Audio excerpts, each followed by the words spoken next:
வணக்கம் மக்களே, நான் உங்கள் ஷோனத் பேசுகிறேன். இன்றைக்கி இந்த வீடியோவில் நம்ம பார்க்குற படம் என்னென்னு பார்த்தீங்கன்னா, மலையாளத்தில் வெளியான மஞ்சுமெல் பாய்ஸ். இது திரையங்கம் சூப்பராக பயங்கரமாக பேசிக்கிட்டு இருந்தாலுமே எனக்கு ஒரு சில இடங்களில் இடிக்கத்தாங்க செய்யுது. இதை நாம் ஃபுல் ரிவ்யூவில் இன்றைக்கி நான் பார்க்கலாம். ஏன் எனக்கு இது கொஞ்சம் ரொம்பவே ஓவர் ஹைப் ஏற்றி விட்டுட்டாங்க அப்படின்னு எனக்கு தோணுது அப்படிங்கிறத இந்த வீடியோ செக்மெண்ட்டில் சொல்கிறேன். உங்களுக்கு ஓகேவாக இருந்தால் அதை நீங்கள் கமெண்ட்டில் சொல்லுங்கள்.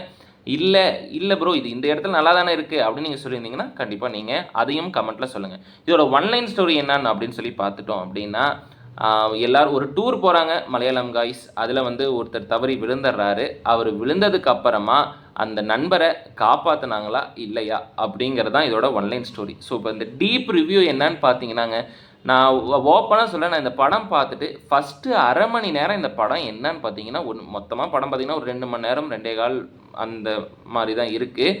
இதில் நீங்கள் ஃபஸ்ட்டு அரை மணி நேரம் படம் என்னை பொறுத்த அளவில் வேஸ்ட். என்ன பண்ணுறாங்க அப்படின்னா, குடிக்கிறாங்க,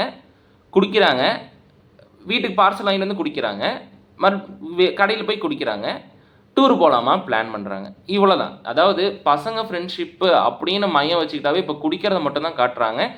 குடிக்கிறத தாண்டி பசங்களோட ஃப்ரெண்ட்ஷிப்பில் எவ்வளவோ இருக்குங்க. இதை நான் ஆணித்தரமாக நான் அடித்து சொல்லுவேன். எல்லா படத்துலையுமே இப்போ ஃப்ரெண்ட்ஷிப் அப்படிங்கிறது என்னென்னா, டாஸ்மாகில் மீட் பண்ணுறது மட்டும்தான் ஃப்ரெண்ட்ஷிப் அப்படிங்கிற அளவுக்கு இப்போ ஆயிடுச்சு.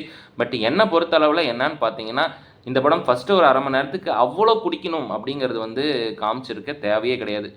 ஸோ இப்போது அடுத்து ஒரு எக்ஸ்ப்ளனேஷன் என்ன அப்படின்னு சொல்லி பார்த்தீங்கன்னா, இப்போ குணா கேவுக்கு போகிறாங்க. அங்கே தம்பி உழந்துடுறாப்புல, அங்கே சின்சியராக காப்பாற்றணும் அப்படிங்கிறது தான் இந்த இடத்தோட ஒரு ஸ்டோரியாக இருக்குது இல்லைங்களா? ஸோ சப்போஸ் ஒருவேளை இவங்க டூரெல்லாம் கேன்சல் ஆகி குணா கேவில் சுபாஷ் உலகலைனாலுமே அடுத்து ஒரு வாரத்தில் கண்டிப்பாக கல்லீரல் அழுகி தலைவர் இறந்தே தீரணும். ஏன்னா அந்தளவுக்கு மொடா குடியாக குடித்தானுங்க, சும்மா இல்லை.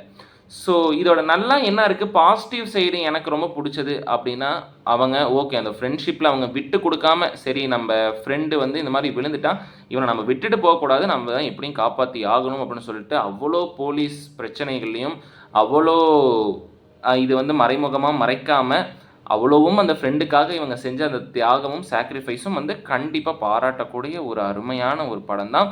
அதே மாதிரி இவங்க எல்லாரும் ஓவராக ஹைப்பு பண்ணதுனாலயா என்ன அப்படிங்கிறது எனக்கு தெரியலை. ரொம்ப அவங்க சொன்ன அளவுக்கு அந்த திகிலாக நான் சீட்டேஜாக நான் ஃபீல் பண்ணலை. அது ஏன்னு எனக்கு தெரியல. ஓகே, இது நார்மலாக இருக்கக்கூடிய ஒரு சர்வைவல் ட்ராமா அப்படிங்கிற மாதிரி தான் எனக்கு இது கண்டிப்பாக தோணுச்சு. ஸோ இது நான் இதை கிரிட்டிக்ஸ் பண்ணுறதுனால நான் எனக்கு கிடையாது. இது முழுக்க என்னோட பர்சனல் ஒப்பீனியன் தான். உங்களுக்கு இந்த படம் கண்டிப்பாக ரொம்ப பிடிச்சிருக்கலாம். I really appreciate it. But இது எல்லாமே முழுக்க நான் எல்லா ரிவ்யூமே என்னோட தனிப்பட்ட முறையிலேருந்து தான் நான் சொல்லிக்கிட்டு இருக்கேன். ஸோ அடல்ட் கண்டென்ட் அப்படிங்கிறத பார்த்தா இந்த படத்தில் அடல்ட் கண்டென்ட்டே எதுவுமே கிடையாது. நீங்கள் கண்டிப்பாக ஃபேமிலியோட பார்க்க வேண்டிய படம் தான். ஆனால் என்னை பொறுத்த அளவில் இது பார்த்தீங்கன்னா கொஞ்சம் ஓவர் ரேட்டடாக தான் இருக்குது. நீங்கள் கண்டிப்பாக ஒரு தடவை நீங்கள் பார்க்கணும் அப்படின்னா ஒன்ஸ் நீங்கள் கண்டிப்பாக பார்க்கலாம். பட் ஓவர் எக்ஸ்பெக்டேஷனாக பார்க்காதீங்க. அதுதான் என்னை பொறுத்தளவில் நான் சொல்லுவேன். ஓவர் எக்ஸ்பெக்டேஷன் பண்ணிவிட்டு இந்த படத்தை நீங்கள் பார்க்காதீங்க. நார்மலாக ஓகே பொழுது போகிறோன்னு சொல்லி பாருங்கள், உங்களுக்கு பிடிக்கிறதுக்கான சான்சஸ் இருக்குது. பட் என்னை பொறுத்தளவில் இது ஓவர் ரேட்டட் தான். சாரி மக்களே. இது என்னென்னா, மலையாள படத்தில் ஒரு தமிழ் பாட்டு வருது அப்படின்னு நம்ம தமிழர்கள்லாம் ஓவராக ஒரு குஷி பண்ணி ஓவராக ரேட்டட் பண்ணிட்டாங்களோ தவிர, கதைங்கிறது ஒரு நார்மல் கதை தான் என்னை பொறுத்தளவில். தப்பாக ஏதாவது நான் சொல்லியிருந்தா சாரி. ஸோ இந்த வீடியோ உங்களுக்கு பிடிச்சிருந்தா லைக் பண்ணுங்கள், கமெண்ட் பண்ணுங்கள், ஓகேவா இருந்தால் சப்ஸ்கிரைப் பண்ணுங்கள், ஃப்ரெண்ட்ஸுக்கிட்ட சொல்லுங்கள். ஏன்னா இந்த மாதிரி இது ஓவர் யார் உங்கள் ஃப்ரெண்ட்ஸ் இது உண்மையாலுமே பார்க்கலாமா அப்படிங்கிறதுக்கெலாம் ஒரு சஜஷன் இருந்தால் அவங்களுக்கு இதை கண்டிப்பாக ஷேர் பண்ணுங்கள். ஓகே, அடுத்த வீடியோவில் நம்ம சந்திப்போம். அதுவரை உங்களிடமிருந்து விடை பெற்றுக்கொள்வது உங்கள் சோம்நாத்.